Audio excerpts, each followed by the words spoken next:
Good morning and welcome to Morning Gospel Fuel with Mr. G.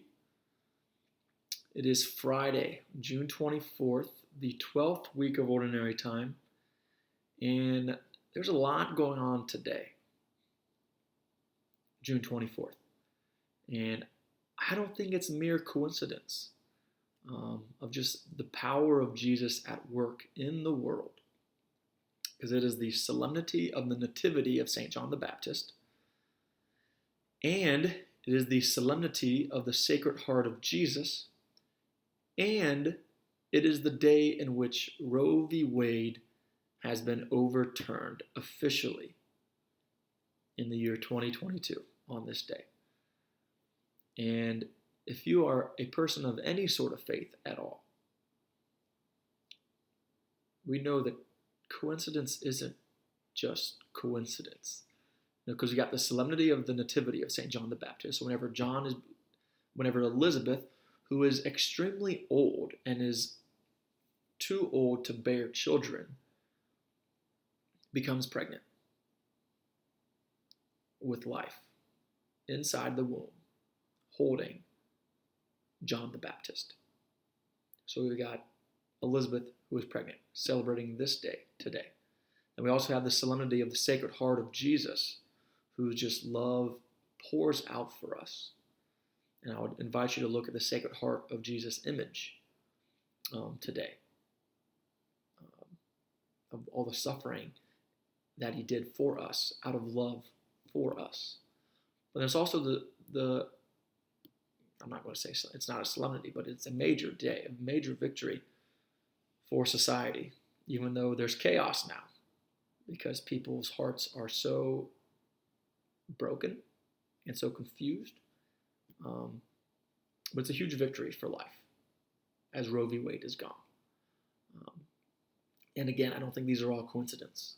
And even the gospel is tied to all these three things taking place today. So let's begin so let's go to the gospel, which is today from Luke chapter 15, verses 3 through 7. The parable of the lost sheep. Let's begin in the name of the Father, Son, and Holy Spirit, amen. So to them he addressed this parable. What man among you, having 100 sheep and losing one of them, would not leave the 99 in the desert and go after the lost one until he finds it? And when he does find it, he sets it on his shoulders with great joy, and upon his arrival home, he calls together his friends and neighbors and says to them, Rejoice with me because I have found my lost sheep. I tell you, in just the same way, there will be more joy in heaven over one sinner who repents than over 99 righteous people who have no need of repentance.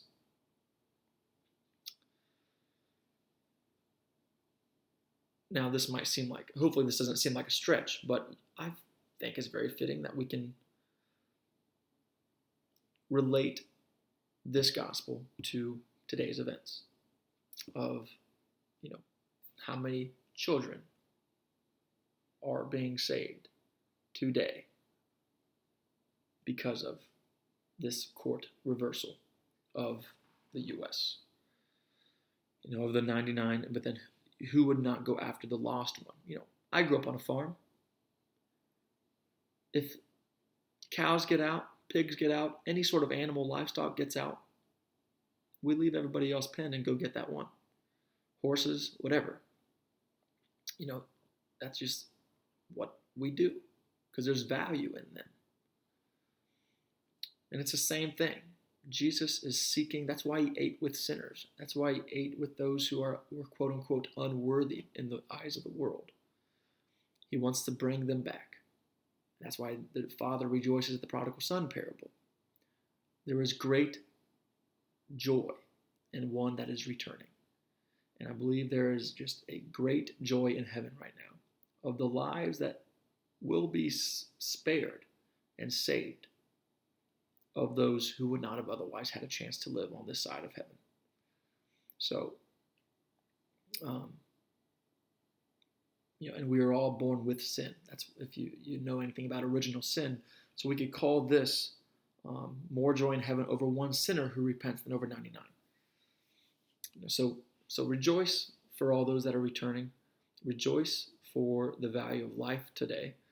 And the work is only beginning. We need to make sure as Christians that we are there for mothers and we who are pregnant, who are going to choose life over an abortion now. But we also need to pray for the fathers so that they man up and defend the mother of their child, whether they're married or not. And hopefully there's a turn in society where we value the gift of sex and sexual intercourse more because of this. But it'll definitely take some time. We might not see all the fruits in this lifetime, but it'll be a gradual progress. I hope. I pray. So, the goal today, pray for the value of life more and also seek out ways to help, whether it be volunteering at a pregnancy center, giving different resources to women and for men. But first and foremost, pray and then see what the Lord wants to do, because it's going to be a tough road ahead, but a worthwhile one. Have a great day. God bless. Keep it real. And the Father, Son, and Spirit. Amen.